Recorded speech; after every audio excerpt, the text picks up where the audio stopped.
on digestive influences to reduce oxidative stress at higher altitude. Today, he is going to talk on the topic development of herbal antidotes against algal toxins, biochemical and molecular approach. I, on behalf of Rashtrasant Tukloji Maharaj Nagpur University and HRDC Nagpur, welcome Dr. Phanikumar to our online refresher course in life sciences, and I'm also thankful to him for accepting our invitation to deliver the talk in today's session. Over to you, Dr. Phanikumar. Thank you, sir. Are you able to hear me? Yes. All of you? Yes. I am very thankful to Dongrawar sir for calling me for this refresher course and providing me this opportunity to deliver a lecture to lecturers of Nagpur University. I am very thankful to you, sir. And I would like to also inform about our institute. Before starting my lecture, I would like to just explain brief about my institute.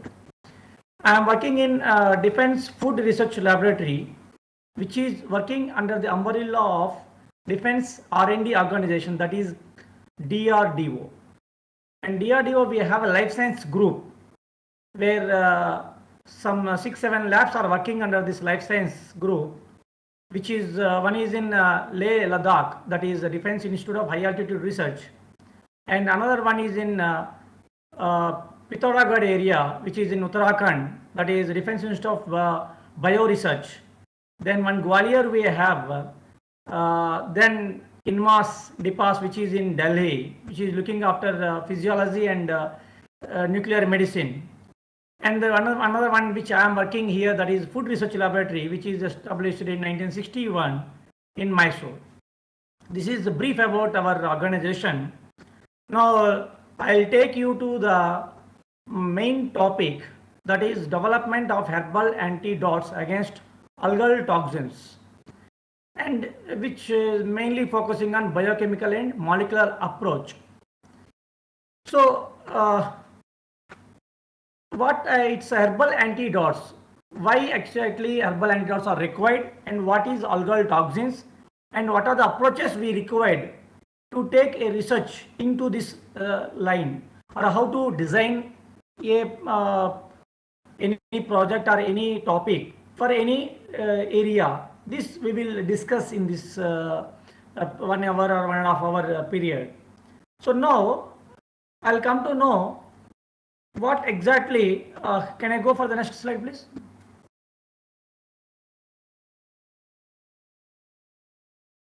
Okay, now this algal toxins, why we are focusing on algal toxins? Actually, whenever any material is getting a toxin in a free or very lesser cost or in a everywhere, then the chance of making it as a biological warfare agent, also called as a bio weapon.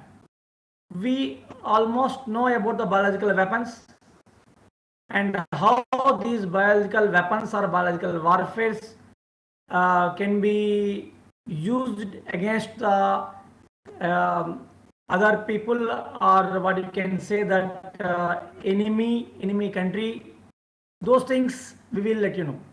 Now, biological weapons is not a today's definition. It's a long back, since history started, wars started, that time onwards these biological weapons have been using since beginning.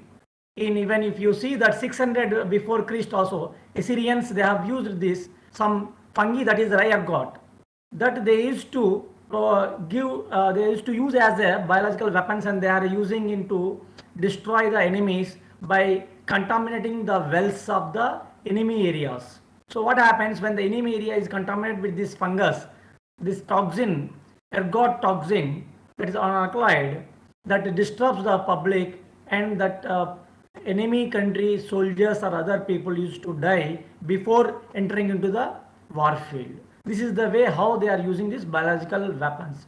And even though if you see the European area in 1346, they are using the death bodies of um, this plague affected people.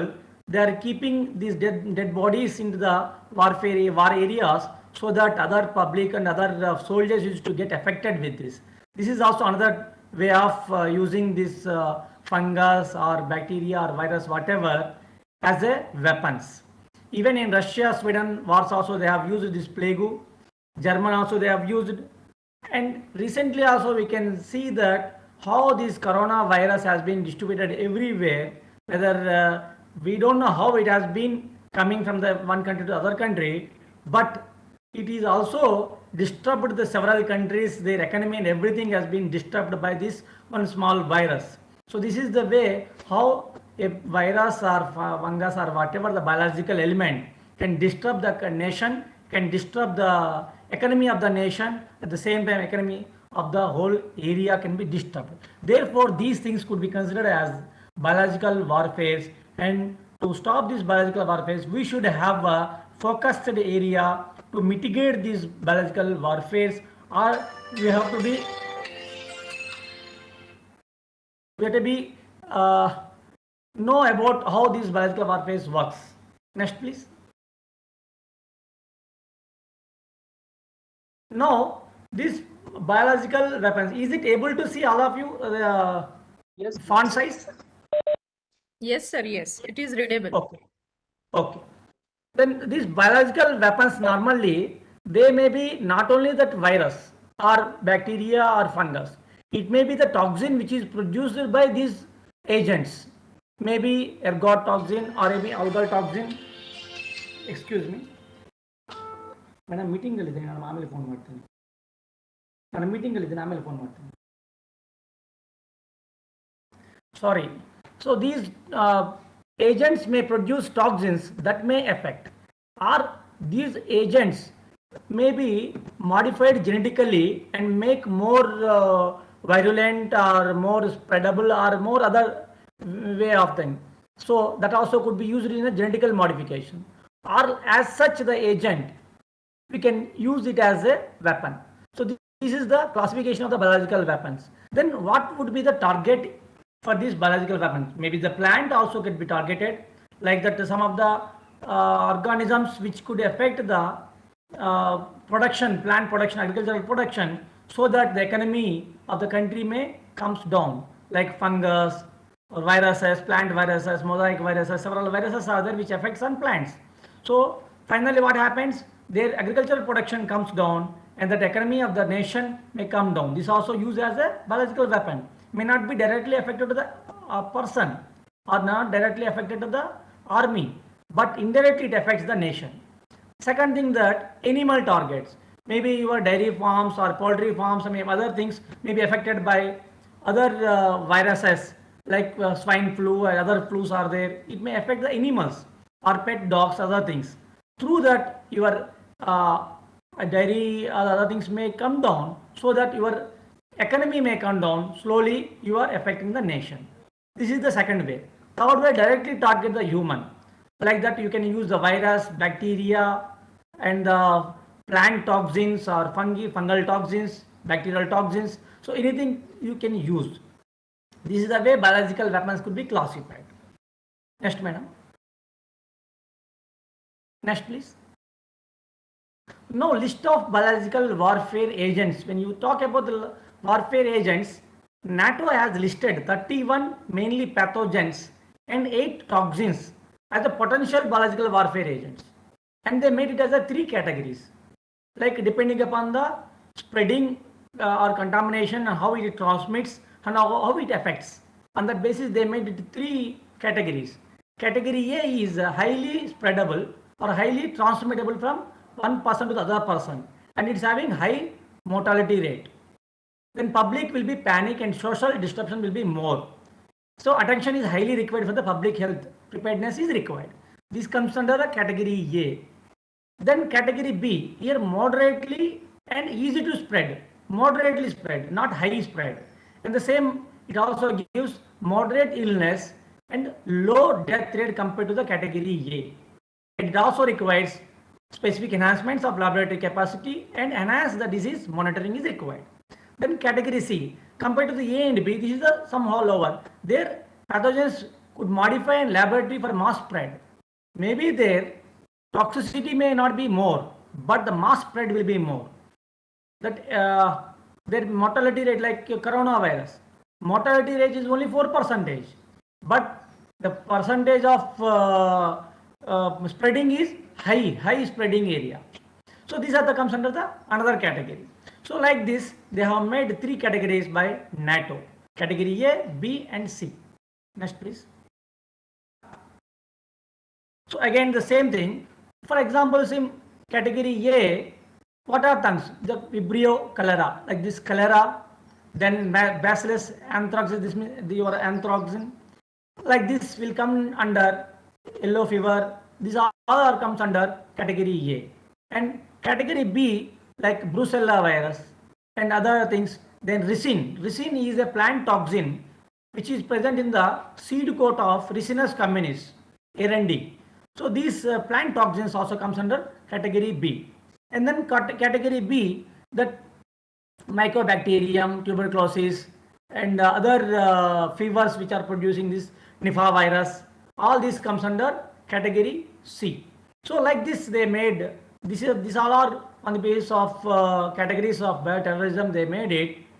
So this is about the total categories of biological warfare agents. And then next please. Okay.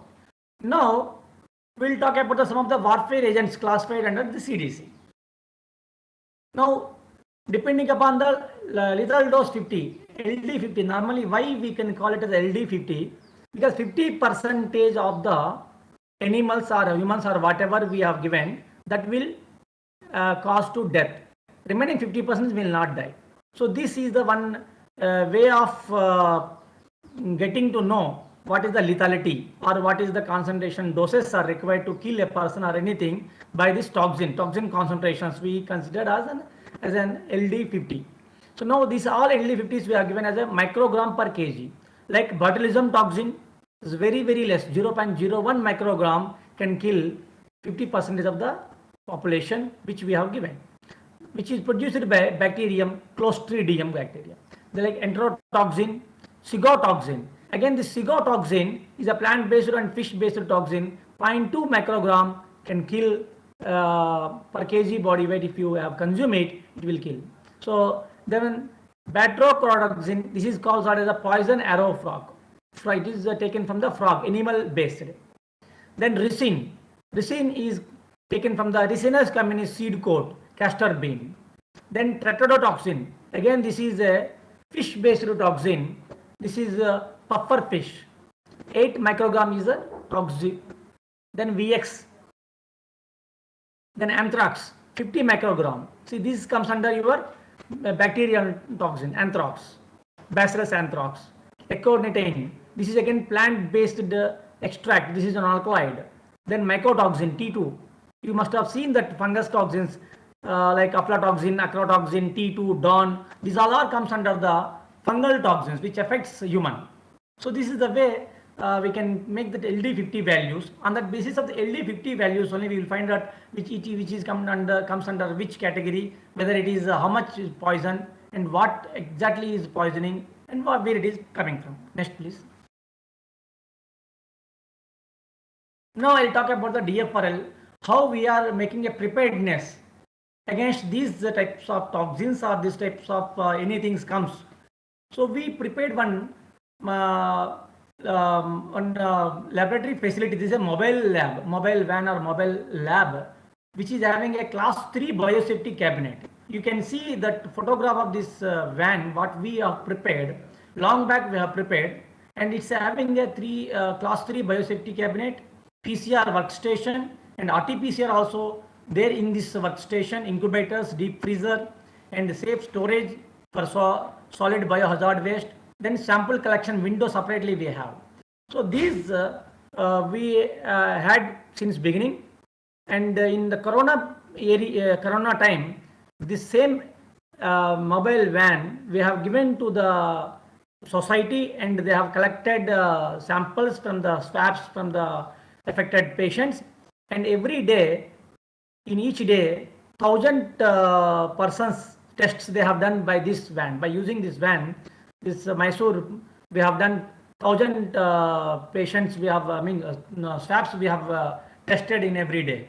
And afterwards, now recently we have given this technology to the other areas, and even PM office also we have given this technology to distribute to the other areas of the nation. So in this way, we have contributed a lot to the nation in Corona period. Next, please. Now I'll come to the main topic, that is harmful algal blooms. So now why I have given introduction about that biological warfare agents, because these harmful algal blooms are the toxins producing these algae toxins could be considered as a biological warfare agents. Therefore, now I have given this introduction. Now I'll come to the main topic, that is harmful algal blooms. So what are these? These are the phytoplanktons. At a time, single time, all these blooms comes. Like in a normal areas, that green color comes, that is the green algae. In sea coastal areas or sea areas, this comes under the red color. This is called as a red algal blooms, or you can say that harmful algal blooms. That means several toxic algae comes in a single place, and these are very dangerous to the animals as well as sea animals, and whomever consumes these sea animals like humans or birds or other things, they also get affected. And this also make falling of the shells of the commercial important bivalves. Mainly these bivalves, what happens in these bivalves, these toxins enter into the bivalve and that get affected. And what normally happens, nutrient enrichment in aquatic system, rise in temperature, salinity, carbon dioxide, global warming, whatever we can say, these may the secondary causes to increase these booms. So normally these are the two types of booms are there. One is cyanobacteria, which comes under the fresh water. Then dinoflagellates and diatoms, diatomic earth, what we know, it is in a marine water. And in a short form, it is called as HABs. Next, please. Now, the same thing, tide. That red color, the tide comes, therefore we call it as a red tide. Why the tide is in red color? Because a microscopic algae that is comes under the Rhodophyceae. The botany, if anybody knows about this algal classification, there is one class is there, that is Rhodophyceae.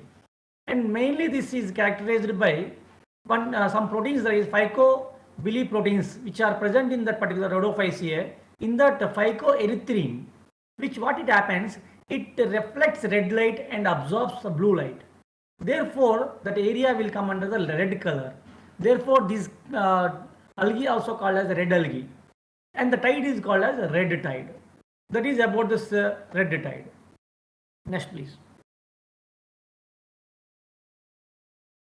Now, any outbreaks or occurrences of these red tides?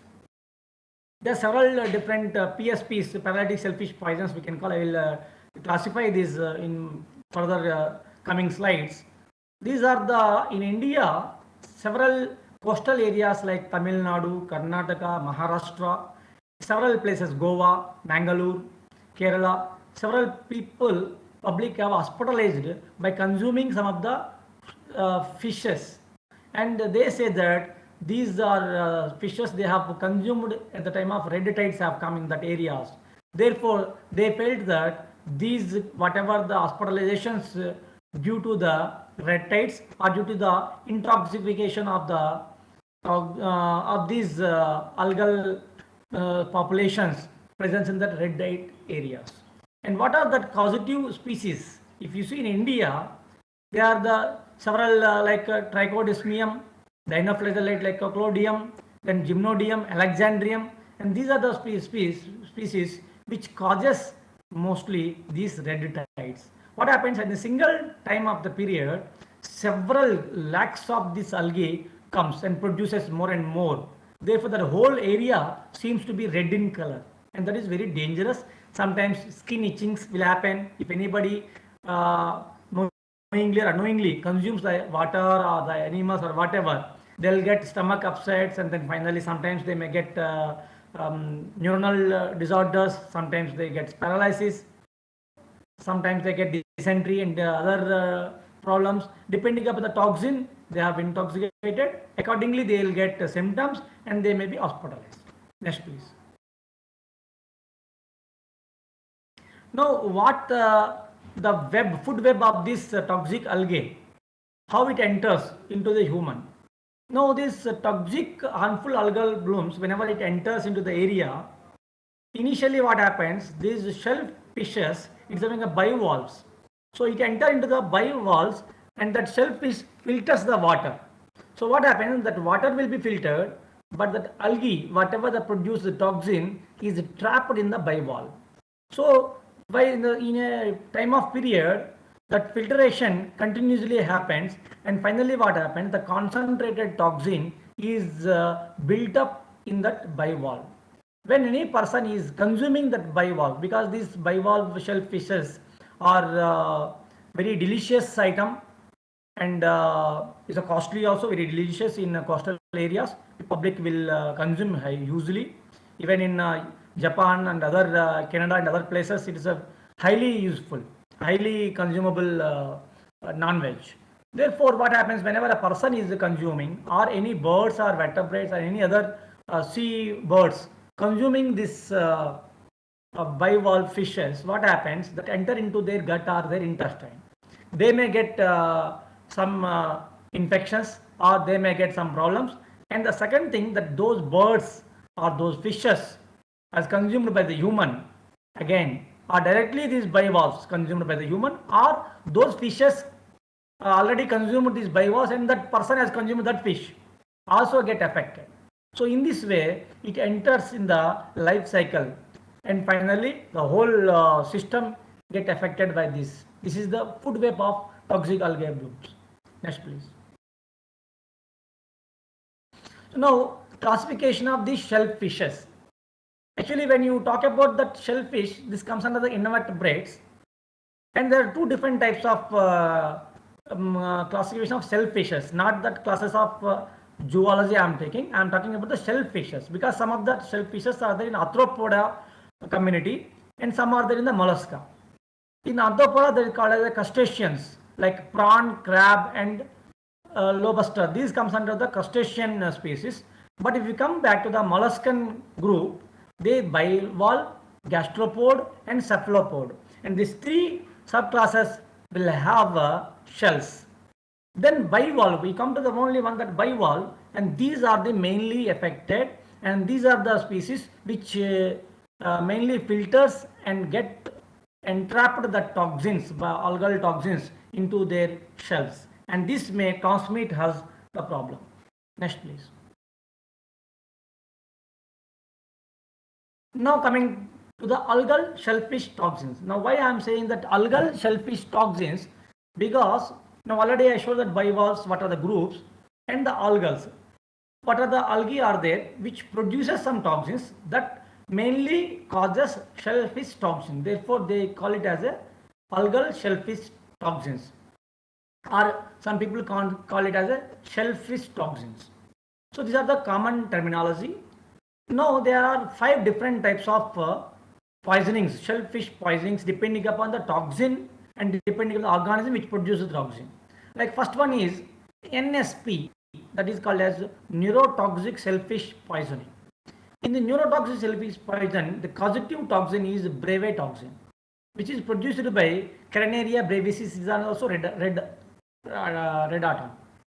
Then second one is diarrheal shellfish poisoning. Name itself we can consider it is a diarrheal, means this toxin poison produces diarrhea and dysentery, which is produced by baccadoic acid and also produced by Dinophysis species, is also algae.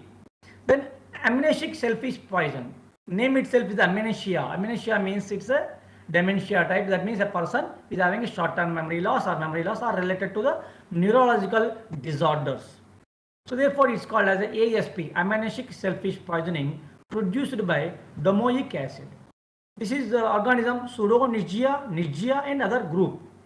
Here I am giving only one organism name, not all, but it's not the single. Maybe a group of algae also produces same type of toxins. Then fourth one is highly dangerous, that is paralytic shellfish poisoning, that is the PSP. Excitotoxin. This comes under biological warfare agent group class 2 agent. This is highly toxic. 0.01 microgram also gives toxicity and make the person to paralytic.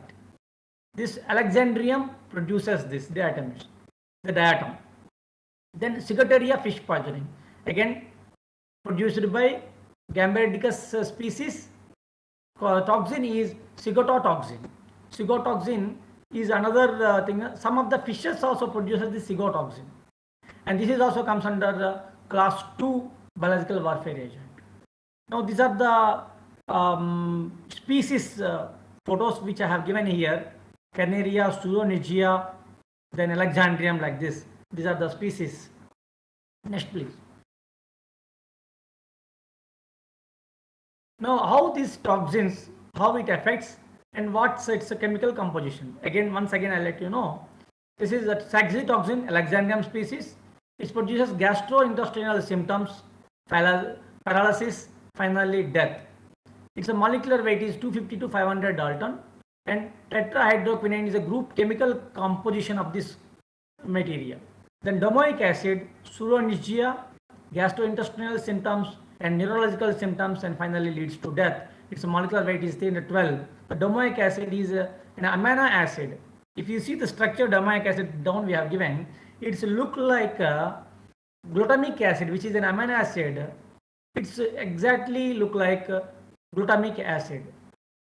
And then walkodoic acid also produced by Dinophasis, then chlorocentrum, which is also disturbs gastrointestinal symptoms, and molecular weight is 805. It's a polyether. Then brevitoxin produced by Carneia brevis, gastrointestinal gastrodermatitis is neurological symptoms, respiration problems. It's around 900 Daltons molecular weight, and it's also polyether. This is the brief structural morphology of these toxins and its main compositions. In this, I will mainly focusing on domoic acid, which is produced by Pseudonychia. It's called as ammoniac shellfish poison. So instead of taking all this, I am now looking forward to only one toxin, that is ammoniac shellfish poison. And now in coming slides I will let you know how this domoic acid produces toxin and what its toxic effects and how we can make antidotes against this toxin and what is the approaches to do this type of study. Next, please. Now this once again I will let you know that the different poisonings, how the structures will be there. Direct shellfish poison, as I know that it's a oxidaic acid causative toxin, and the causative agent is Dinophasis, is a red atom, and this is oxidaic acid causative toxin. Next, please. Paralytic shellfish poison, called as PSP, Alexandrium species will produce it, and the Excitotoxin is the major causative toxin. It is having 20 different types are there, and its distribution globally distributed. And symptoms are tingling, numbness, loss of motor control, drowsiness, and other respiratory paralysis. Death leads to death. Next, please. Now, amnesic shellfish poisoning, ASP. This is the main thing what I am looking into. Domoic acid, the main causative agent. It leads to gastrointestinal effects, dizziness, disorientation. Disorientation means it's signals of neuro cerebral signals may not come correctly, therefore disorientation happens. Lethargy, seizures, death, and premental loss of short-term memory. It's globally distributed. Its causative agent is domoic acid. Next, please. Now come to the main thing, that ammoniac shellfish poison. We say that domoic acid, that Pseudonychia is algal species which produces this ammoniac shell poisoning. Then what exactly is this?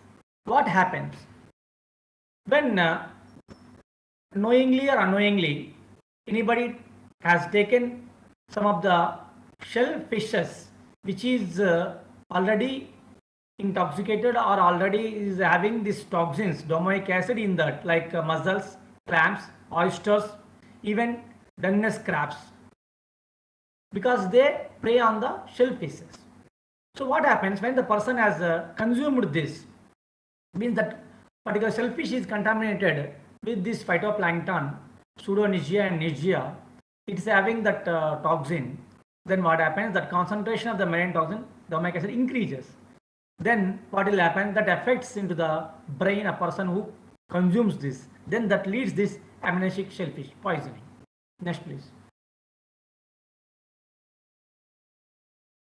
Now, what is the biochemical mechanism involved in this domoic acid, or you can say amnesic shellfish poisoning? I already told you that this domoic acid is look like a glutamic acid. So what you can call it is an analog of glutamic acid, that is a essential amino acid. And we have a receptors, that is glutamate receptors in our neurons. What it happens? It acts as a glutamate agonist. So then what happens when it as acting as a glutamate agonist, it upregulates that glutamate production. So what happens when it triggers the production, that means the domoic acid, when a person is consumed toxin, then it triggers the glutamate receptors production, I mean agonist, glutamate upregulation happens. Then what happens? This glutamate enters into the synaptic cells vesicle cleft. So what happens? This binds to the glutamate receptor, then it's further NMDA receptor and kainate receptors will aggravate it. That bit, this all three receptors combinedly will aggravate. One is glutamate receptors, kainate receptors, and NMDA receptors. Once these three receptors are activated, and what happens, because of the activation of these glutamate receptors, calcium channels will get opened in that. Then when calcium channels are open, it will not get closed in the postsynaptic cell. Then what happens? Influx of calcium. Calcium inflow will be more and more, excessive calcium stimulation. So when excessive calcium stimulation happens, that type of toxicity is called as excitotoxicity. Excitotoxicity comes under the conditions where calcium influx will be more. And what it happens, it damages your cells and leads to apoptotic cell death. That neuronal cells enter into the apoptosis, therefore neurodegeneration happens. Because of neurodegeneration, the person will get amnesia, dementia, and other related neurological disorders. This is the way how domoic acid acts. Next, please.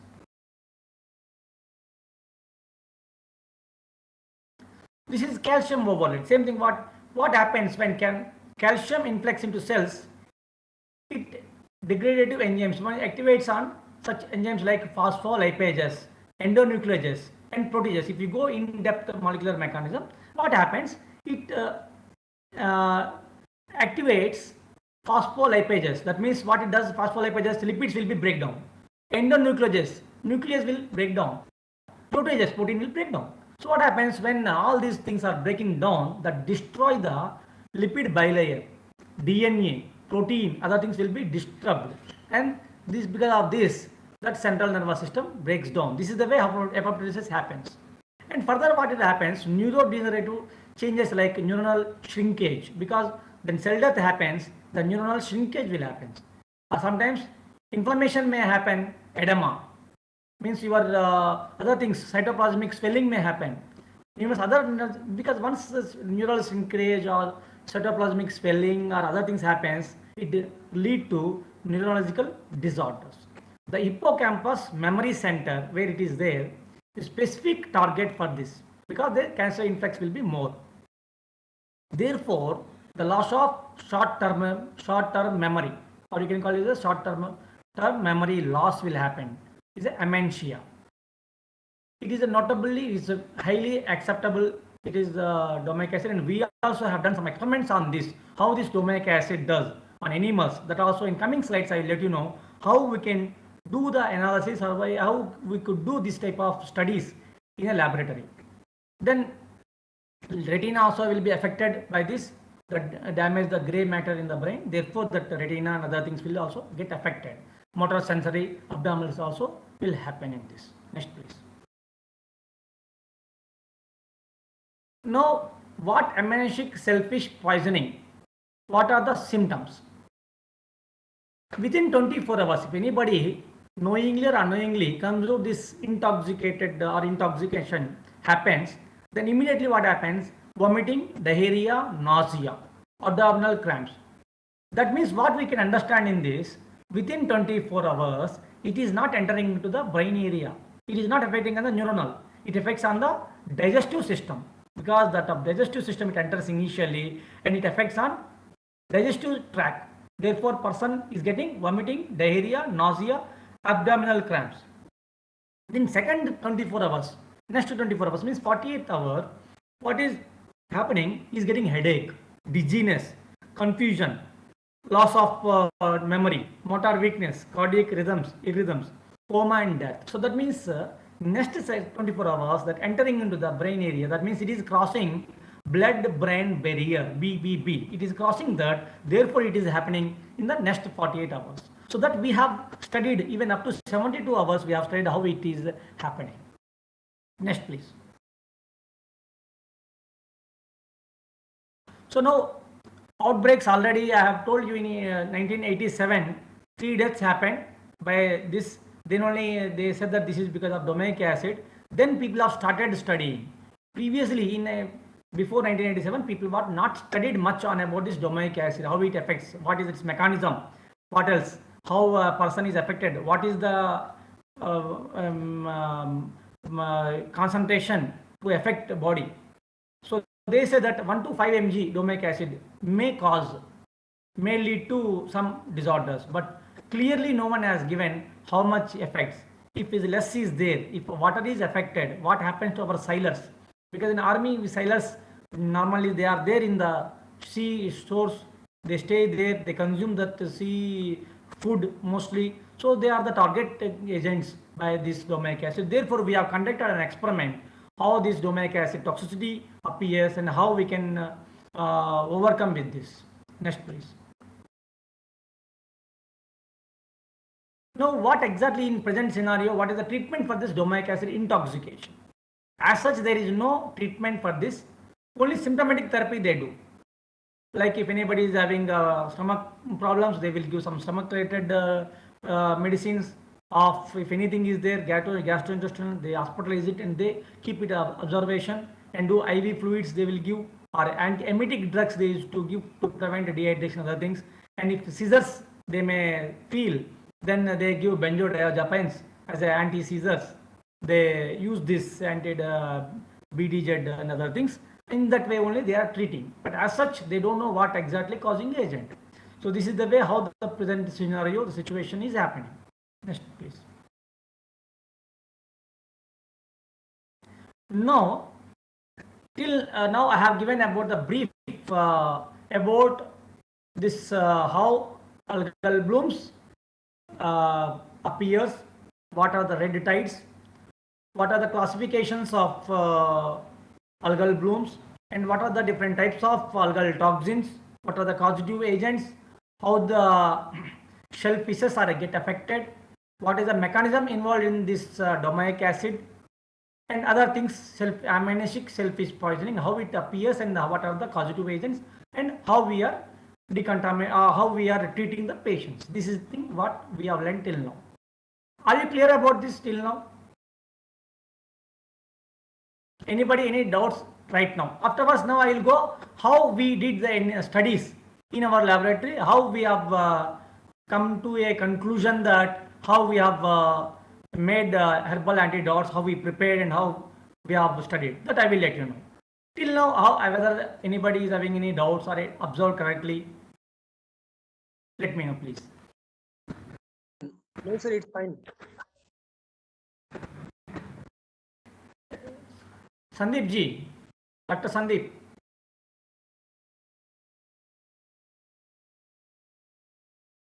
So no, maybe very less people are No, sir, interested in listening. everything is okay right now. It's okay. It's okay. So it's clear, na till now. Yes, sir. It is okay. Yes, sir. It Yes, is sir. clear. Yes, definitely.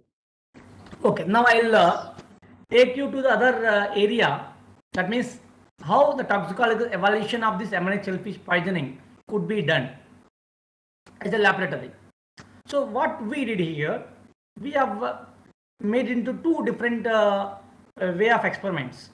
One is in vitro cell line. That means what we thought that initial 24 hours, this ammonic shellfish poisoning, that is domoic acid, is affecting on stomach.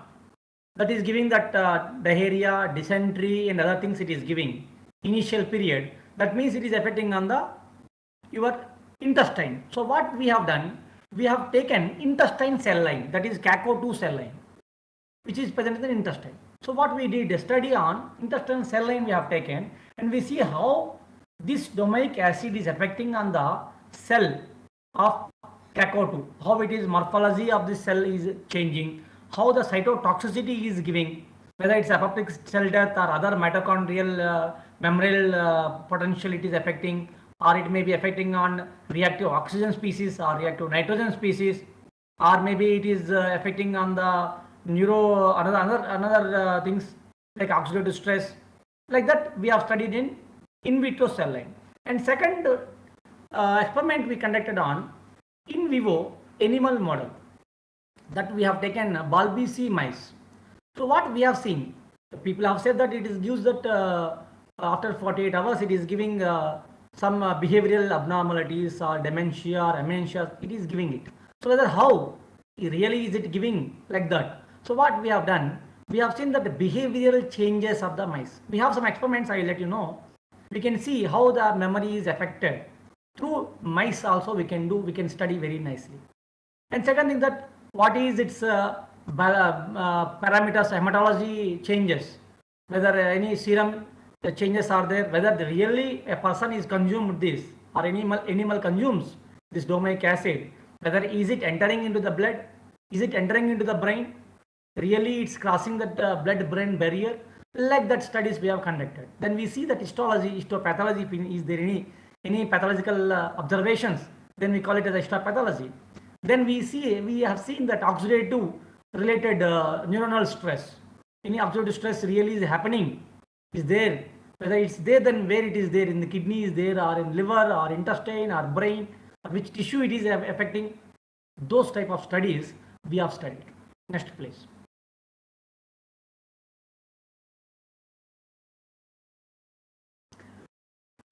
Initially we have done on cell line CACO2, this is intestinal cell line. So what we have seen, that we have given different concentration of domoic acid from 0 to 100 micro nanogram per ml we have given. So some place we have got LD50 value, that is we consider it as a main thing. So LD50 further we have analyzed it for other studies, that is 75 microgram per ml, that we have considered as main causative LD50. Therefore we used it for further studies, and we have seen that cell death is happening in this cell debris. If you see that inflammation is happening, shrinkage, cell shrinkage is happened, and the morphology has got changed. Then what we have seen, that whether really is it affecting on DNA. So what we did, we have done that DNA damage study. Then we have seen this, that damage DNA has been shrinked very closely. We have seen, observed this.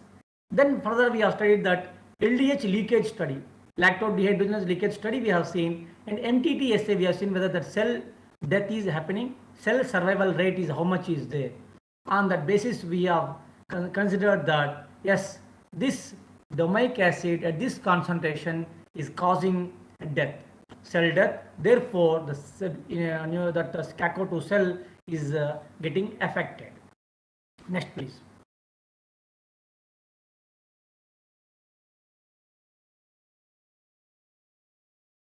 Now further what we have studied, that oxidative stress, domoic acid induced oxidative stress.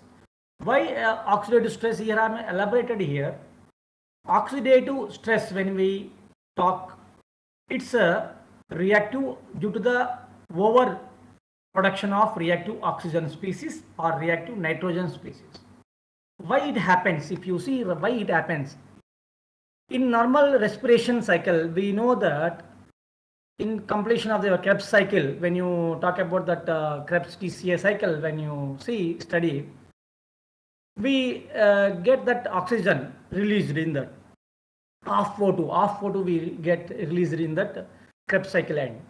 So what happens when that oxygen is released in that Krebs, that becoming free radical due to some changes because of the stress. What happens? That oxygen free radical forms. So once the oxygen free radical forms, to minimize this oxygen free radicals, inbuilt mechanism acts on that, and it reacts with other oxygen free radical. Then it gives the superoxide radical, or sometimes water reacts on that, then leads to OH free radical, that is called as a hydroxyl radical. To overcome this hydroxyl radical, what happens? Another hydroxyl radical comes and combine with that. Then that leads to H2O2, that means peroxide formation. To overcome this peroxide, some other mechanism involved in that. Sometimes nitric acid species, nitrites acts on that. Then nitrates prepares RNS called as reactive nitrogen species. Then because of so many, the formation of these oxidative free radicals, we call it as oxidative free radicals. More free radicals, more dangerous. Every disease or any disorder, if you name it, that the main causative agent is free radical, oxidative stress. So stress is the major agent which causes all the diseases. Therefore, we have seen that whether this domic acid also induces this type of oxidative stress. Then what we have seen to know total number of oxygen radicals. The mechanism is there in cell studies. We can use simple dye, that is 123 rhodamine indicator is there. If you use that, we can find out total number of ROS, how much is formed there. In the same way, nitric acid also, one grease reagent is there, one chemical. Through that, you can find out total nitrogen species by fluorescence method. We can do it.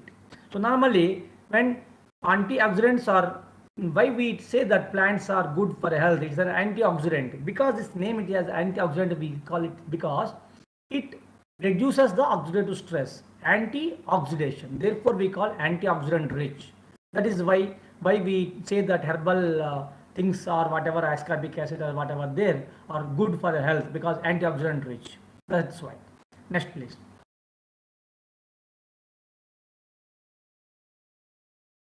Now, like this, we have studied our cell culture studies now over.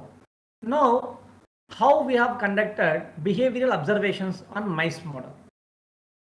What we have done, we have given three different concentrations of this domic acid, that are 3 mg per kg body weight, 4 mg per kg body weight, 5 mg per kg body weight. That dose we have given to the animal by force feed. That means directly we will force animal to give. If directly it will not eat. Therefore, we make concentration and we give directly to the inject to the animal. Not force feed, sorry. This is by intraperitoneal injection, IP. So what happened when we have given this animal? We have seen, we have given a ranking to that animal. How the score? What we have given, if it is a normal, there is no changes, we consider it as a 0, normal. There is no changes, like control animals doesn't have any change. And other hypoactivity means immobility in 20 to 40 seconds. It is having no motion, that is rigid after injection the domic acid. That we consider it as a 1. Hypoactivity, we have given score 1. Like sedation, that means without rigidity after injection of domic acid 40 to 60 seconds it is not moving, then called as sedation. It becomes sedated. If it is 20 to 40 seconds not moving, then hypoactivity. If 40 to 60 seconds not moving, consider as sedation. Then rigidity, intermittent or continuous forelimb or whole body rigidity. That is called as rigidity. We have given score 3. Then stereotype scratching. Then animal normally does that is behaviors. Whenever it have some toxic intoxication, then it does scratching forelimbs, scratching the tail, scratching other things like that. Ear linging, head waving. These are the normal behaviors of the mice or rat. So that we have considered as a number 4. Then loss of postural balance. So that is having not able to stay, it fall down. It's that's the another way postural balance imbalance. Motor neurons will be affected in that. If any motor neurons affected, then this loss of postural balance happens. That we have considered as a score. Then tremors. Immediately it is having a seizures, convulsions, that is considered as a tremors. Then we have given a score. If my animal has died, that given number 7 as a score. Then what we have seen from first hour, how the score comes down. First hour, the lethality is too much high. Slowly the lethality comes down. After 72 hours, the lethality has come down. That means body has its own mechanism up to 5 mg per kg body weight. We have given 7 mg, all animals died. Therefore, that 7 mg we cannot be used for further studies, because that is huge concentration happened, that animal died. Therefore, up to 5 mg we have considered. How it is happening, how the time period this is toxic, how our body itself is correcting that toxicity, and how body is affecting on this, that we have studied in this behavioral studies. Next please. Now we have taken the serum and we went for the HPLC studies. That if you see the DA we mentioned, that is domic acid, DA. Normal domic acid, that is the control, is the first top one you can see. And control mice which has not been injected with the DA, it doesn't have serum, no domic acid. When we come back to the 3 mg, 4 mg and 5 mg molecular body kg body weight, when we are given, it has increased depending upon the increasing concentrations. If you see that after 1 hour, it 9.75 microgram per ml by 3 mg, and 4 mg when we have given 10.28 is there, and we have given 5 mg 10.3. Almost it's a uniformly, it has taken more or less 10 microgram enter into the serum. After 24 hours and 72 hours, we have not seen any traces in the serum. That means that the kidney itself is acted and has removed that serum domic acid and cleaned it. That means body itself is acting on it. After, so whatever deaths are happening, initial 1 day, that means before 24 hours, if anybody died. Afterwards, that recovery mechanism will act on that and it makes you live. This is the way what we have found in this study. Next please. And these are the other hematology changes we have seen. As such, it doesn't have any hematology changes. Very less changes we have seen. Nothing, almost it's not significantly different. Therefore, as such, hematology is not getting any change. Next please. And other serum parameters also we have seen, like AST, ALT, then ALP we have seen, then other parameters like blood urea nitrogen, albumin, protein, other studies we have done, but we did not find any other abnormalities in this serum parameters also. Nothing happened in this. Next please. So now again we come back to the antioxidant enzymes. So now earlier in cell culture studies, we have studied about the total reactive oxygen species and total reactive nitrogen species.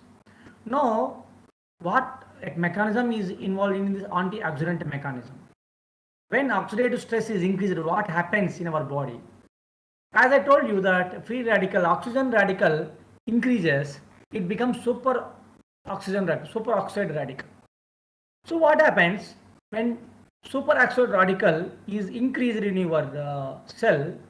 Our body is having a mechanism. One enzyme is there, that is superoxide SOD. An enzyme is there. This SOD effect on that, and it leaves to superoxide into H2O2 and then oxygen. It leads to oxygen. Then what happens? Another mechanism enters here. OH free radical is created. Due to the OH free radical, one more enzyme in our body is there, that is catalase, that I mentioned here as a cat. That catalase acted on that, and it leads to OH plus separately H2O, water, and O2, oxygen. And the same time another enzyme is there, that is glutathione peroxidase, GPX. One is superoxide dismutase. Superoxide dismutase means SOD, which acts on superoxide radicals. Catalase acts on hydroxyl radical. Then GPX, glutathione peroxidase, also works on peroxide radical. So it finally cleaves that oxidative stress and makes balance. So this is the normal oxidative mechanism what happens in our body. So what we have seen, all these, wherever SOD is increasing, that means their SOD, GPX and CAT is increasing, that means that stress is decreased.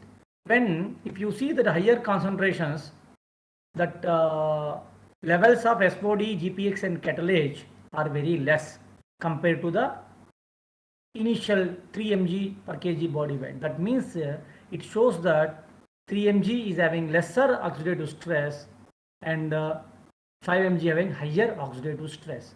But when you talk about the serum parameters, we have not find any differences. But when you come back to the molecular level, that is enzyme level, there is a huge differences we are able to observe. Are you able to get it? Are you able to understand? Yes, sir. Next, please.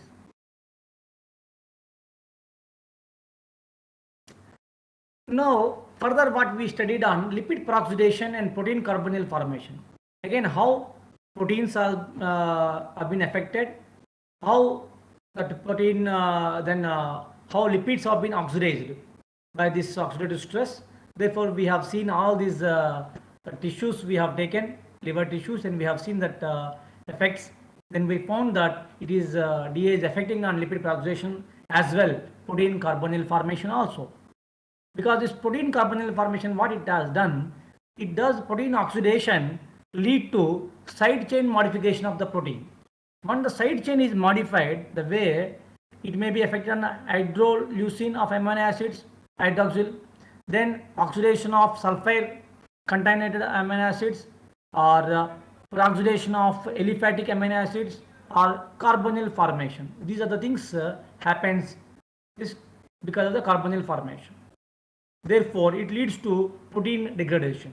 The same way, lipids also get oxidized, then formation of lipid peroxidate that affects. So, lipid bilayer will get affected. Therefore, we have studied that also, and we concluded that this DA is affecting on this both lipid as well as protein. Next, please. So, neuronal plasticity. Now we are talking about the neurons.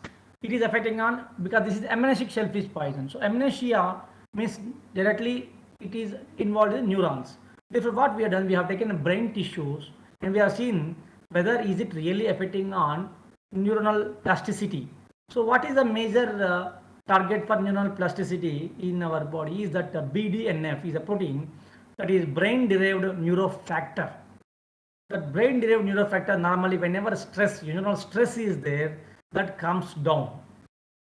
So whether these different concentrations of domic acid really is affecting on BDNF, we have seen by Western blot analysis. Protein we have isolated from the tissues, brain tissue, that protein we have run through SDS page, and then we have given anti-BDNF antibody, then followed by secondary antibody that is horseradish peroxidase HRP conjugated secondary body antibody we have given antigote.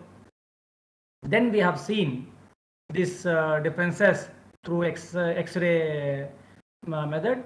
Then we found these are differences we have seen. So you may be able to clearly you can see in 72 hours you can see the differences too much. Next please. Now finally what we can say in this domic acid is increasing oxidative stress and it is behavioral responses are coming down while injecting the domic acid. First hour 24 hours, then 72 hours there is increasing differences and coming back normal. Synaptic plasticity also decreased. In the same way, dose wise also we have seen the same. Dose wise 3 mg is less affected and 5 mg is highly affected. Then excitotoxic effects are more pronounced in the initial period of the toxin exposure.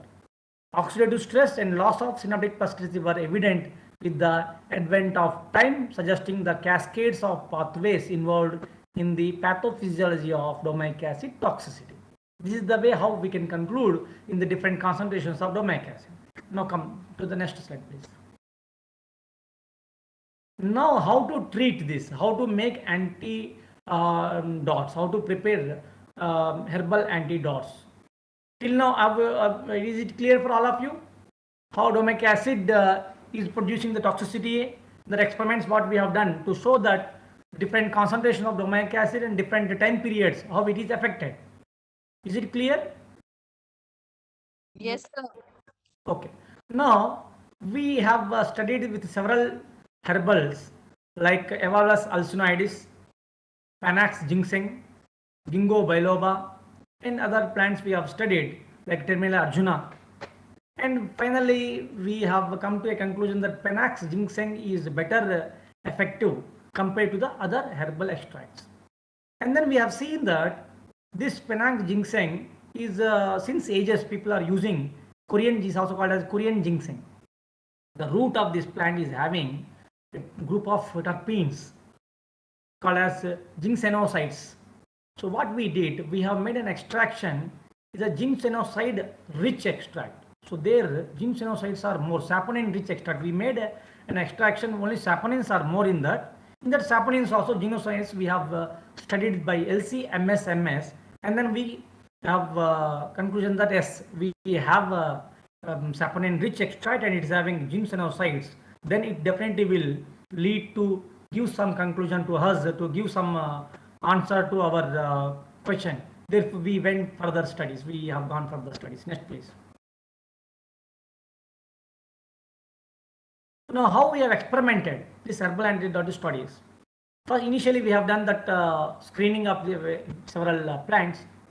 Phytochemical studies we have done. Initially, we have done LC-MS analysis, whether really any bioactive compounds are present or not present in our extract.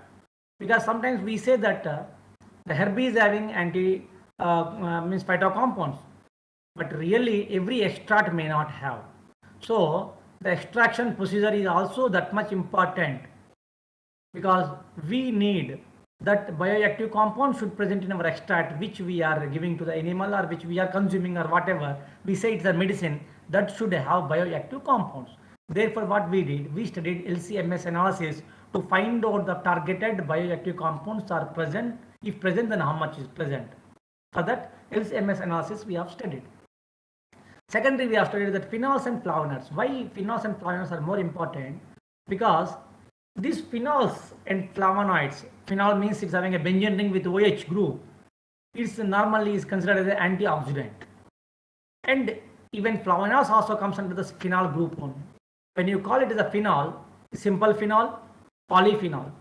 More than one OH group is called as a polyphenol. Again, under the polyphenols, depending upon the rings, 636 ring is there, then that is called as flavonoids. If it is having one OH group with benzene ring and another COOH group called as phenolic acids, like that we are comparing. Again, under flavonoids also, that 636 rings having depends upon the double bond O and that OH group and the other group we consider the flavonols, flavones, flavonols, like that several different groups are there present in this flavonoid. Therefore, we have taken these phenols and flavonoids into consideration, and we studied how much total flavonoid and total polyphenols are present, so that we can take reverse engineering that whether it's really antioxidant or not. Then antioxidant SS we have studied on the basis of using some of the artificially known and free radicals like DPPH. DPPH is a free radical. It's a stabilized free radical artificially present. ABTS is another free radical. This is artificial free radical. And at the same time we have done nitric oxide radical creation, we have studied. Then we have done H2O2 radical and studied. We have done OH free radical and we have studied by using this extract whether it's really is having antioxidant rich or doesn't have antioxidant. For that we have done in vitro assays also. Then come to the in vitro cell line. Again we have used this CACO2 cell line. Excuse me. Then we have studied cell morphology, how the cell shrinkage happened. Then we have studied hello, I am in a meeting. Then we have done cytotoxicity, oxidative stress, apoptic cell death. These things we have done. Then we enter into the third stage, that is in vivo studies. That means experimental Balbisi mice model we have used to confirm what we have studied previous, like phytochemical studies, in vitro cell line studies. Then we wanted to confirm through animal model, through behavioral, really it is affecting the behavior or not. If yes, then what is the mechanism involved in the oxidative mechanism, neuronal mechanism, or what about this histopathology and how it is affecting on apoptic cell death. Earlier studies we have done that domic acid in different concentration, different time periods, it is affecting on cell death. Then if it is really affecting, how our herbal extract is acting as antidote. So how we can use this antidote, that how can we make it as a medicine? If it is a medicine, means it should act against all these activities whatever domic acid is producing. If it is any abnormalities is created by the domic acid, the toxin, that has to be vanished or ameliorated by our antidote. Therefore we have conducted all these studies. Next please. Now these are the HPLC studies. We have seen all these known ginsenosides, RE, G1, RH, all these are positively have come. We have seen top one is the standard chromatogram for genocides, and the second one is the extract what we have made, that penosine ginsenosides rich extract, saponin rich extract. So we confirm that all these bioactive compounds are present in our extract. Next please. And this CACO2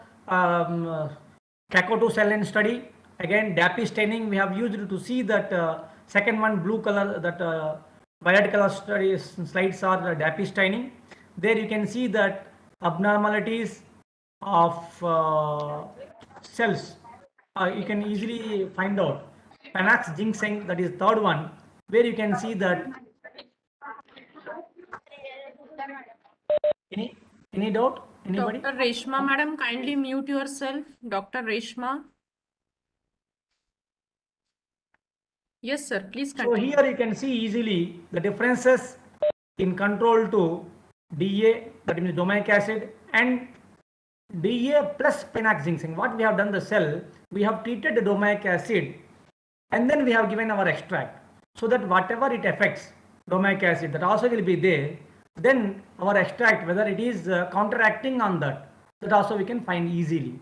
So upper one is normal morphology, second one is Dappy staining. Normally Dappy staining we see for the damage of neuronal damage, we see normally that cell damage by anything, Dappy staining we use, that we have done it. Next please.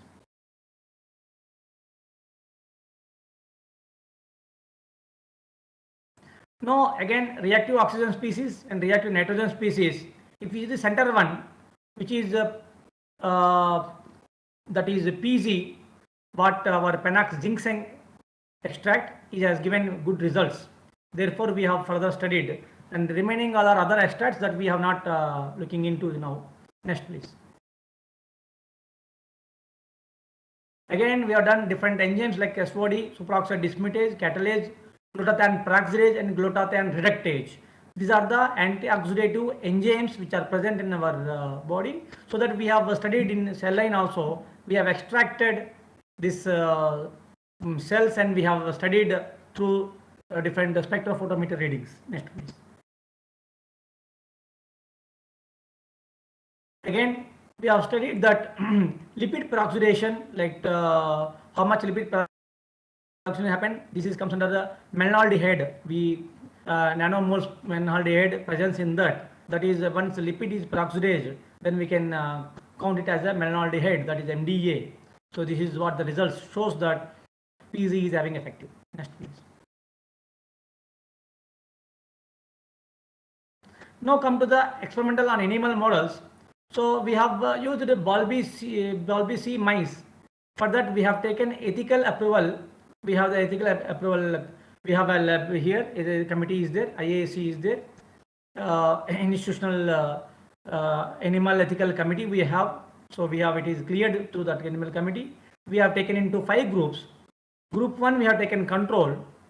Group 2 we have given only domic acid. In group 3 we have given a positive control, that means known compound which really affects on the domic acid or whatever neurodegenerative drug. That is piracetam we have used as a drug, positive control. Then 4th, 5th and 6th, this other 3 we have taken as a, other 2 we have taken as a Panax ginseng with a different concentration, that is 50 micro mg, and another one is 100 mg. Like that we have taken total 5 groups we have taken, and Panax ginseng 50 and 100 mg we have injected, given by oral feed. Till 14 days we have given, and 15th day what we have done, we have injected 3 mg of domic acid through intraperitoneal injection we have given. Then immediately after that final task, that means we have given some behavioral studies to the animal to undergo some behavioral task we have given to see that the behavioral abnormality. Then we have given a mild anesthetic condition and injected. Then further studies we have conducted. Next, please.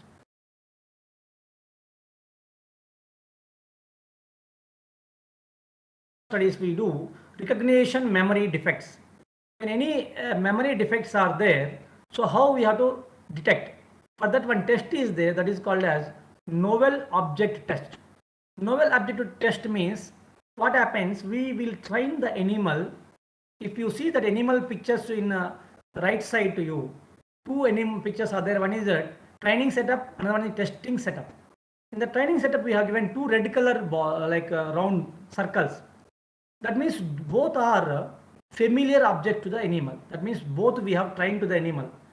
Same one material we have given, we have shown to the animal, this is box, or this is ball, or something we have given. We have trained the animal. Then in test time what we have done, one of the familiar object we have removed and we kept unknown to the animal, that is a novel object. Then that means if animal should recognize what is known, what is unknown, that is the task. That means these 2, if it is known is there, the animal has to explore the unknown thing. So how much time it has taken for exploration time, how much it has taken. In that way we used to conduct a trial that is called as a novel objective test. If you see that domic acid, both places compared to the familiar object, novel object, the concentration is different. If you see that piracetam and other things, that is in a opposite direction. The animal spend more time in novel object and less time in familiar object. This is the way exploration time of mice of a familiar object versus novel object will be considered. And what happens, recognition memory, it gives the indirect way of counting how the memory of the animal, because humans we know that we can give some names, we can say by heart and let me know how much your IQ or how much your knowledge memory, but animals we cannot conduct in that way. So this is the way how to conduct behavioral or a memory recognition in animal. Next please. And another one is spatial memory defects. Spatial memory means a person how much he is using the space. That is called spatial memory. You should know where exactly he has to. This is also called as escape latency. This test is called as Morris Water Maze test, normally using for escape latency. That means a person if he is in under trouble, how he has to escape. He has to see that shortest route to escape. So for that is a memory task.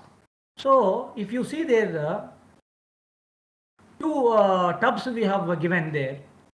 Before training, normally what we do, one platform we used to keep in the tub. Remaining we have to fill with water. The animal we used to train that you can jump from this if you have a swimming. If you have a tide, then you can come to this place and you can sit on this platform, that is hidden platform. So animal we used to train, if you come to through this way, it will be platform will be there, you can escape from the water. So what is after training, what we do, we will remove that and we will see how much that animal, how much time it is spending to find out that platform. That is called as escape latency test, or you can say Morris Water Maze test. So what happens is average escape latency for 3 tails, we will conduct 3 tails and we will find out that hidden platform test. Higher escape latency and reduce the consolidated memory by means of time spent in targeted quadrant compared to the control. That we will consider as a spatial memory. So in this way, we will find out how much it's having spatial memory defects. Next please.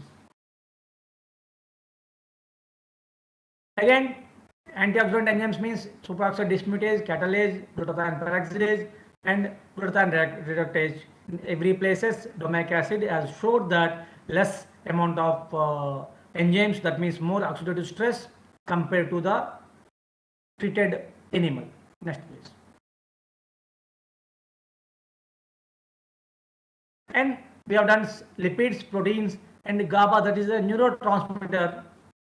Gamma aminobutyric acid is a neurotransmitter which transmits the main related things.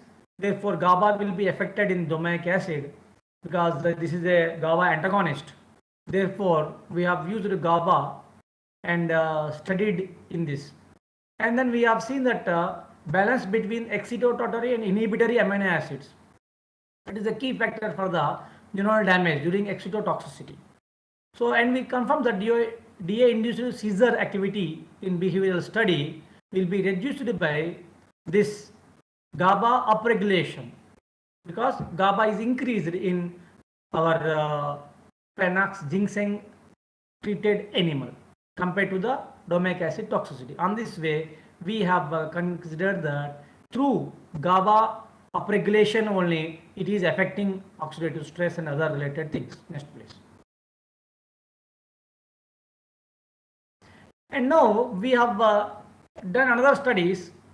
This I already told that this domic acid is affecting through a GABA receptor, glutamate receptors. There are three different groups of receptors are there. Those are the kinase receptor, NMDA receptors, and glutamate receptors. So these are genes that are for related genes are there: GRIK1, IK2, GRIK3, GRIK4, GRIK5. These are the 5 receptors we targeted. Then another one is MAP kinase 8. These 6 genes we have targeted to see whether it's what's molecular approach to find out the activity of Panax ginseng extract. So we have designed a primer sequences, we have forward and reverse primers we have taken, and we have seen, and this last one we have given beta actin, that is a housekeeping gene. In housekeeping genes, normally all the gene concentrations will be equal, and remaining things wherever you have affected will have upregulation and downregulation will be there. But in housekeeping gene, there would be no upregulation or downregulation. If beta actin or GAPDH or alpha tubulin, these three considered as your housekeeping genes. These genes will be normal for every animal, even treated or untreated also. Therefore, we consider beta actin as a housekeeping gene. Next, please. So here, how we have studied this, just I will let you know, here only graphs are there. The procedure, if you see, we have taken that, we have given animal injection. After 15 days, we have sacrificed the animal, and then we have taken hippocampal area of the animal. Hippocampus we have dissected from the brain of the animal, of all the studied animals. Then what we have done, that brain tissue we have kept it under -80, and the day when we are doing that PCR studies, that we have taken out, and what we have done, we have extracted RNA from the brain tissue. From the RNA, again, what we have done, we have converted into cDNA. That cDNA we have used for RT-PCR by using SSO green, that is already you know that everyone may be knowing that cyber green and other things. This is SSO green also related to the same. So this cyber green and SSO green will be useful to identify the number of cycles in RT-PCR you have run. So what the CT value will come. So what we have done in that CT value, we have differentiated the CT value of the normal animal and the CT value of housekeeping gene, and compare with the CT value of targeted gene. Again, targeted gene also compare with normal as well as treated animal. So this is called as delta CT value and delta CT value. So if anybody has done RT-PCR studies, they may be knowing about this delta CT values. CT means thermocycle. So number of cycles, on that basis we consider the negative log 2 basis we will consider, and we converted into mRNA expression in number of folds. How many folds it has increased, how many folds it is decreased. Now we are expressing in this way, like here I have shown GRK1, K2 and everything, all the genes what we have studied. When we have seen that control animal GRK1 is lesser. When DA is induced, it is increased. But when we have given piracetam and other our Panax ginseng, that slowly decreases. That means this DA is increasing this receptor gene, that is GRK1, GRK2, GRK3 only. Remaining GRK4, 5 has not been affected by this domic acid. Only these three receptors are being affected. We can easily see. If you see GRK4 and GRK5, all the studied animals tissues are having same mRNA folds. That means they did not affect. Then MAP kinase also affected. MAP kinase increasing by domic acid and further decreased by treated extract as well as piracetam is a positive control. In this way, mitogen activated protein kinase, that is MAP kinase, is a member of the stress kinase pathway. Because we cannot take all the genes in the pathway, so we have taken one gene and we have seen how it is modulates the inflammatory responses. Neuroinflammation normally we say on the basis of MAP kinase pathway. So in any pathway genes we say, genetics, molecular biology, they say that upstream genes and downstream genes. So when you have a pathway, there are several genes will come. So before whatever the genes comes before the target gene, they are called as downstream genes. Then after the pathway, after the target gene, some of the genes will come, that is called as upstream genes. Like that, downstream genes and the upstream genes they considered.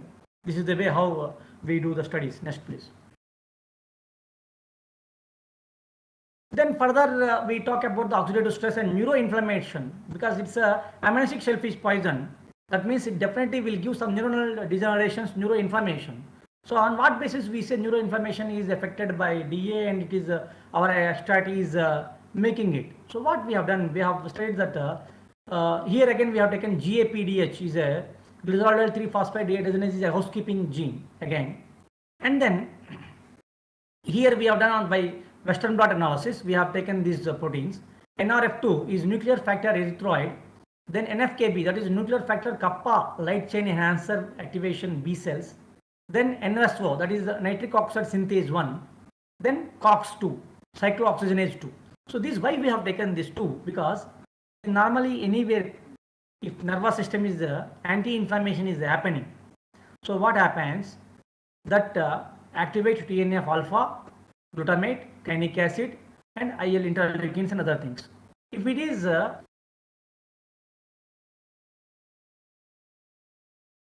anti-inflammatory, then what happens? It decreases these things. Like NRF2 will be increased in anti-inflammation case. If inflammation case, what happens? NFKB will be increased. Then NOS, that is nitric oxide synthase, will be increased. Cyclooxygenase will be increased. If it is decreasing by our extract, then considered as it acting as a anti-inflammatory agent.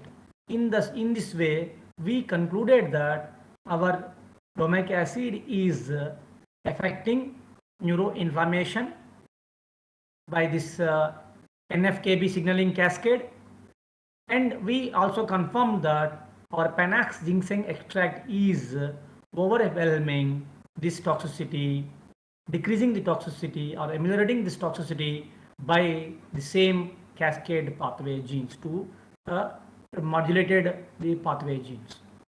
Next please.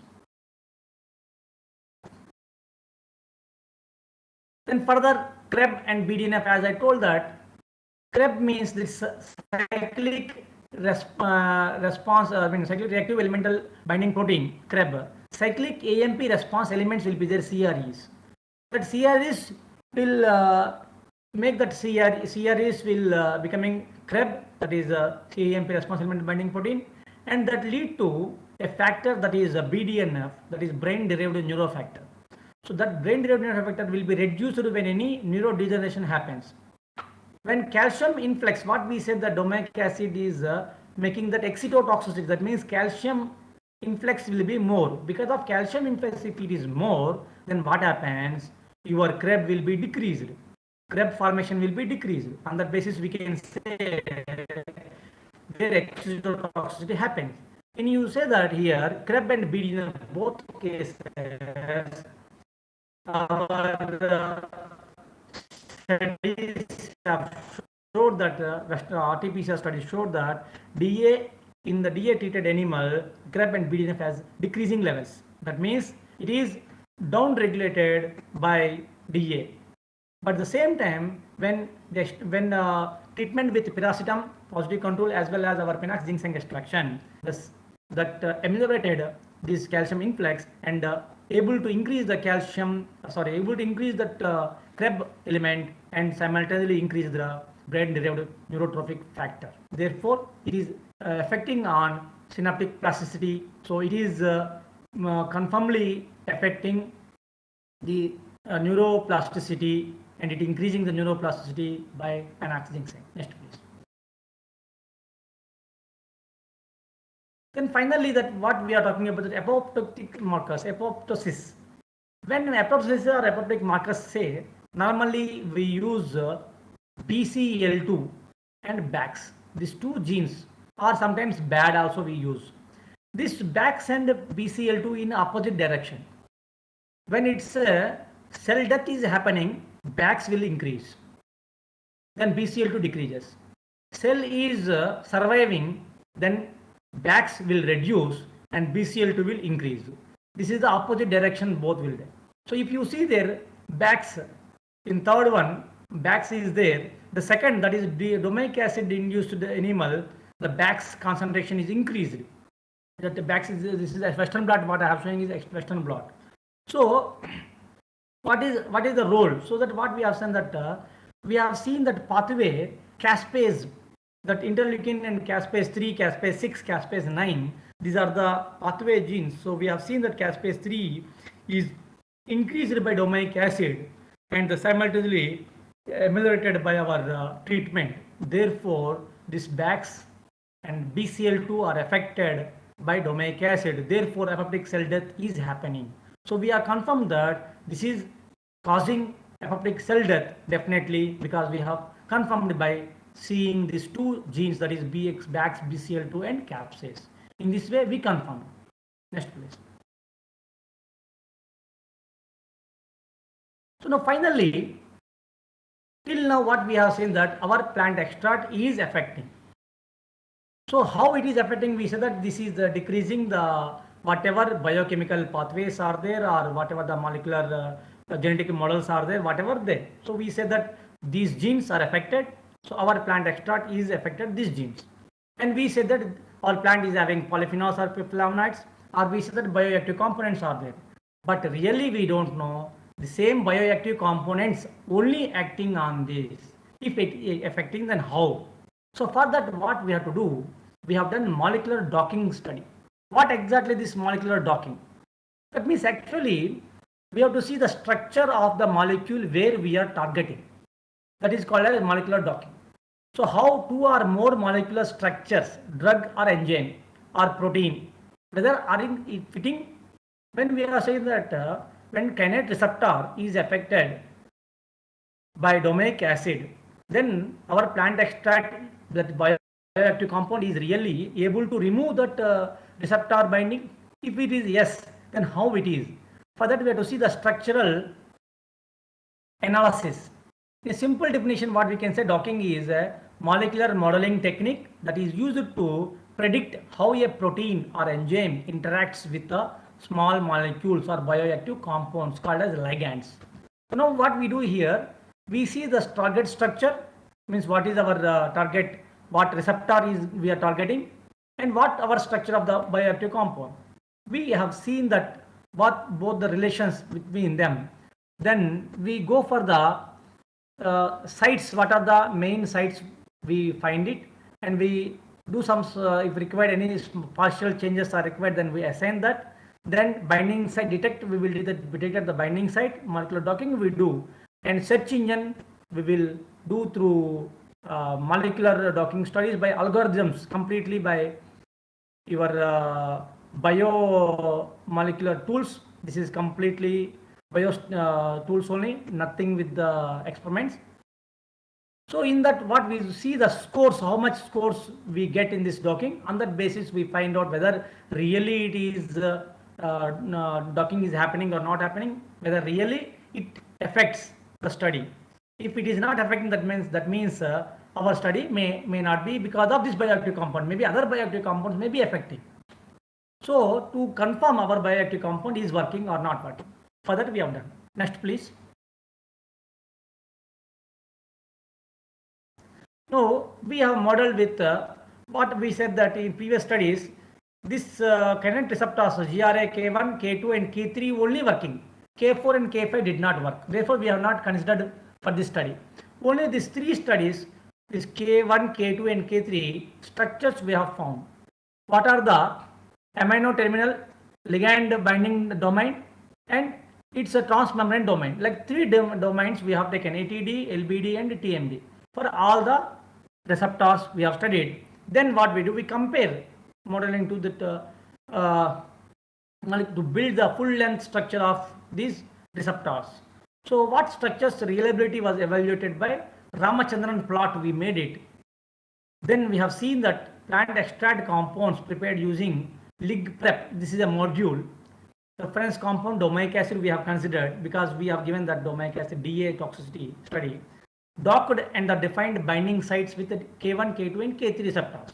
And after docking, what results we have got, the scores ranked base, then we found that these are working. Next please.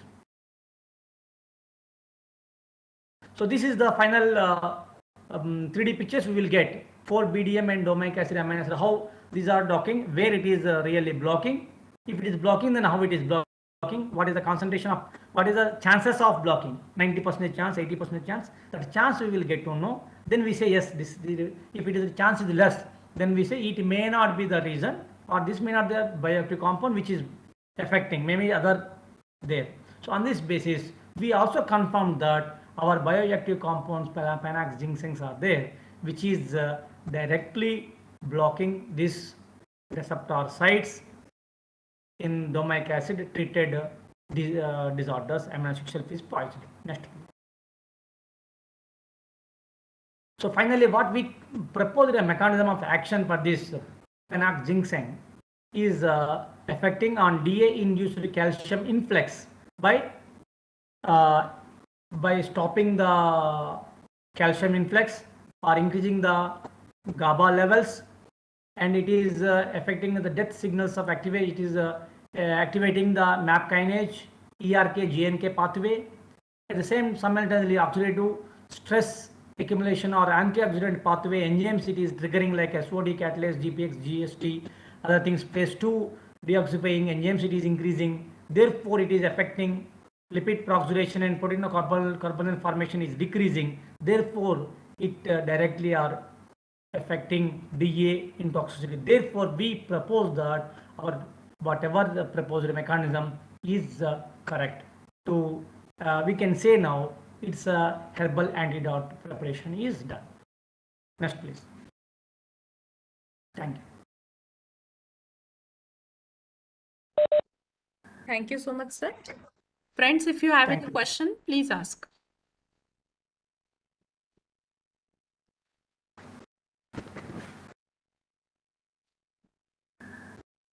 Any question? Excuse me, sir. Yes, please. For real-time PCR studies, sir, how did you decide your dose of domic acid and the plant sample that should be the dose of this domic acid so that uh, you could get the possible results? Any hypothesis behind that dose recognition, sir? See, first of all, you are talking about the dose. Second thing is RT-PCR. Third one is domains. Correct? Hello. Yes, yes, yes, sir. Yes. Okay. So these three are different angles. Okay. First one dose. To find out the dose, we have studied different doses and different time periods we have given to the animal. From 3 mg, 4 mg, 5 mg, 6 mg, 7 mg, like the different doses we have given in an initial study. Yes, sir. There we found that 3 mg is a LD50 value. So Okay, on that this is basis, the we value. come to a conclusion that 3 mg is the required dose to give the animal. That is the dose finding study. Okay, clarified? Yes, sir. Yes, sir. Thank you, Now sir. come to the RT-PCR. No, Yes. RT-PCR, there is nothing related to the dose. Because here already we have given dose to the animal. Correct?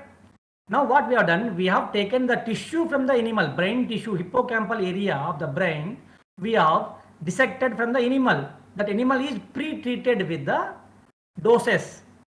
Whether that has Yes, been yes. given your domic acid toxin also, we have given that extract also, like that several treatments have been given to the animal. Now we have Yes, taken only brain tissue, hippocampal area of the brain tissue only we have dissected. That yes, sir. from that tissue, what we did, we have isolated the mRNA, sorry. Yes, We have yes, taken yes. mRNA from that Yes. extraction of the mRNA. After Yes, the sir. extraction of the mRNA, we converted into cDNA. Yes, yes. That Yes. cDNA we have used for RT-PCR studies by using predetermined Yes, primers. sir. Yes, That yes. already we have given what are the primers we have designed. Yes, sir. Yes, sir. And then for the RT-PCR studies, there is nothing related to the dose. Here we have to see how much CT value is there. Yes, sir. That That CT was value I we have was to compare asking with that the particular housekeeping dose. gene, sample, control. Control of the housekeeping gene compared with the control of your targeted gene. In that way, CT value will be discovered. So therefore, we call it as a delta, delta, double delta, two delta CT values. Yes, sir. Thank you, sir. Yes, dose has been given to animal. Yes, sir. That is the thing. So Sir, am I second thing clear? is yes, sir. Yes, Is sir. clear for Everything is you? clear. Yes, sir. Yes. Okay. Sir, second is had you run any negative control for oxidation?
then only we have to study about our experimental remaining 2. So out of these 5 groups, 3 groups are normal control, negative control, toxin control, positive control, non group control. Remaining 2 are experimental treatments. Got it? Thank you. Thank you so much, sir. Yes, sir. Got Welcome. it, sir. Welcome. Hello, sir. Yes, madam, please. Sir, I had a query like this ginkgo biloba and ginseng. Are Yes, madam. they being used for any other cognitive conditions? Definitely, madam. That being used since ages. Okay. Ginkgo biloba and Panax ginsengs are brain tonics. They are using as a brain tonics. So it is given only when the condition occurs, not generally. Like you said, it's a tonic. Yes. Where tonics are given to some kids also, like right. So is it given as a tonic, general tonic, or only when the condition occurs? Madam, these are the again is a different topic actually. Whether to be consumed or not to be consumed. If consumed, how much to be consumed. So this is again a distinct topic. Depends upon the condition when you are giving and how you are giving. Whether you are taking as a raw material or you are considering as a food material. For example, avla. Avla is a medicine. Trifla churna they use for several purposes. But avla as a fruit we are consuming, it is having and highly vitamin C, ascorbic acid is more. So ascorbic acid can be considered when scurvy is there, ascorbic acid will be given in a disease condition. But normal also you can consume because you required a dose because we have RDA levels, recommended dietary allowances are there for vitamins. So in this way, these phytocompounds also we can make as a recommended dietary allowances RDA. But unfortunately, what is happening? We are not much focused on bioactive compounds or phytocompounds. Therefore, we never ever tested or we never ever studied about these RDA levels of these phytocompounds. If we also make like that RDA, because earlier also this vitamin C or vitamin A or vitamin K or whatever the vitamins not being consumed, but after the some of the conditions they found that these are the deficiencies these people are getting these disorders. Doesn't mean that only these things are existing. We don't know several things. So maybe we can make, but till now we have not done it. So means they are not prescribed by the physicians. Prescription comes when you have a disorder. If without prescription we are consuming is considered as a regular. When you are taking as a health tonic, then that is a normal. But another problem, madam, with these herbal extracts, the problem is that really are they giving you the same extract? Really are they giving you root? Or they are mixing with other herbs? The problem is nowadays taxonomy is outdated, they say, and people doesn't know how to identify a plant.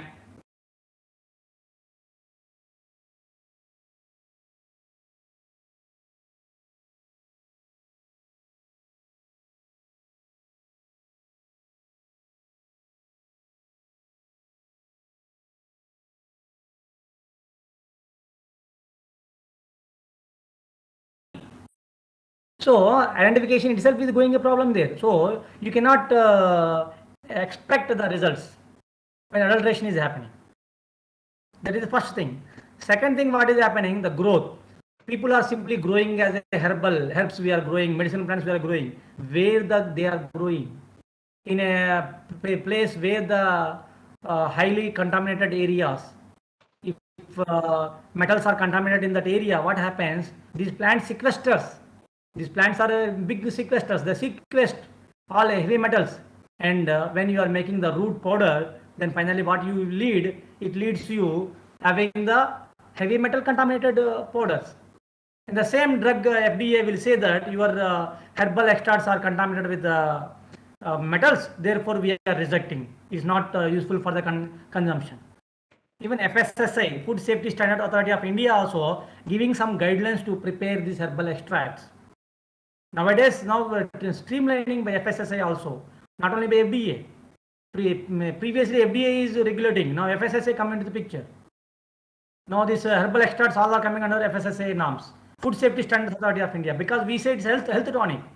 We will not say which exactly medicinal. So then consider as the general. When general tonic comes, then that is called as a food. Therefore, food regulations will come into the picture. So that means officially it is not prescribed by the physicians. Ayurveda can prescribe you, madam. It's not an issue. But madam, some of the pharmacies are giving with a huge amount of their whatever preservatives they add more. What is the concentration prescribed preservative? If it is crossing the prescribed preservative, the preservative itself is harmful for you. But what you think it is whatever negative effect you are getting because of that compound you have consumed may not be correct. The way they have preserved, how many days before they preserved, we don't know. What are the chemicals they have used for preservation, we don't know. I have seen some of the liquids they have sending in the market. If you once you open, it's full of preservatives. You will get the smell also more than the prescribed levels. That way, one has to be taken care about that. Okay, sir. Thank you. Yes. Thank you so much, sir. Now I request Dr. Shailesh sir to kindly propose vote of thanks. Hello. Shailesh sir? Yes, ma'am. Yeah, please. Dr. Pani has delivered a good lecture on the antidote for the algal toxin. Since he has been associated with the DRDO, Defense Research Laboratory, Mysore. So, Dr. Pani has explained in detail the biological weapons and the certain measures to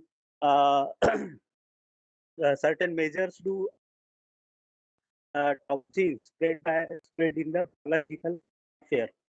So, a nice lecture, a very informative and wonderful lecture delivered by the Dr. Phanikumar sir on development of herbal antidotes against algal toxin.